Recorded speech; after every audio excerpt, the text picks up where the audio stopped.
All right, the Kybalion, let's do it. Possibly my favorite book of all time. The Kybalion was written in 1908 by a group of individuals who call themselves the Three Initiates. The information they share in the book, however, goes way back to ancient Egypt, passed down for thousands of years, and is essentially a collection of principles that these three initiates, along with other students of Hermetic teachings throughout the ages, behold as truth and regard as a master key to the temple of mystery which we call life. According to the Kybalion, the founder of these great teachings is a fellow named Hermes Trismegistus. He's a bit of an enigma. You may have heard of him. He was said to be a contemporary of Abraham, who lived in ancient Egypt, whose name means the thrice great, and who was called the master of masters and the scribe of the gods.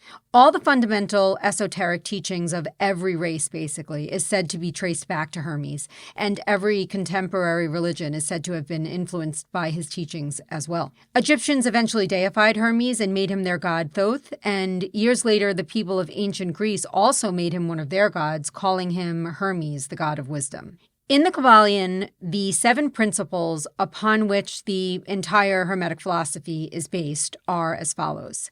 The principles of 1, mentalism, 2, correspondence, 3, vibration, 4, polarity, 5, rhythm, 6, cause and effect, and 7, gender. Stick around for a very quick synopsis of each of these, or just know that according to the teachings, the book will attract the attention of those ready and prepared to receive the knowledge and wisdom within it. As the book states, when the ears of the student are ready to hear, then cometh the lips to fill them with wisdom. If that's you and those are your ears, pick up a copy of the Kybalion or check out my audiobook recording of it on my YouTube page. Now, onto the principles. This is just the gist. 1. The principle of mentalism. The underlying reality of the universe exists entirely in the mind of the all. The all is mind, the universe is mental. That's that. 2. The principle of correspondence. There is a harmony, agreement, and correspondence between the 3 great planes of manifestation, life, and being, namely the great physical plane, the great mental plane, and the great spiritual plane. As above, so below, as within, so without. 3. The principle of vibration. Motion is manifest in everything in the universe. Nothing rests, everything moves, everything vibrates. 4. The principle of polarity. Everything is dual.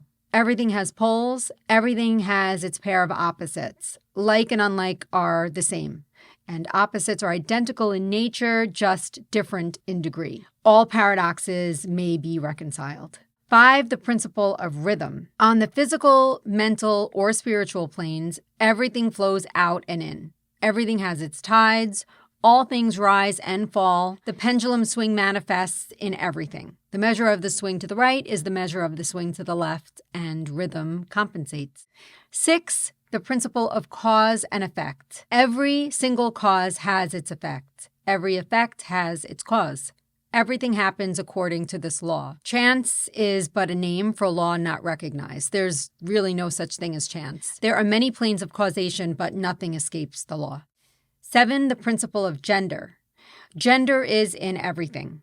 Everything has its masculine and feminine principles, which are ever present and active in each and every plane of life. This also includes the concept of mental gender, which covers the masculine and feminine principles of mind and how we actually create. Again, if you want to go deeper into these ancient teachings, pick up a copy of the Kybalion. It's the best. Or check out my audiobook recording of it on my YouTube page.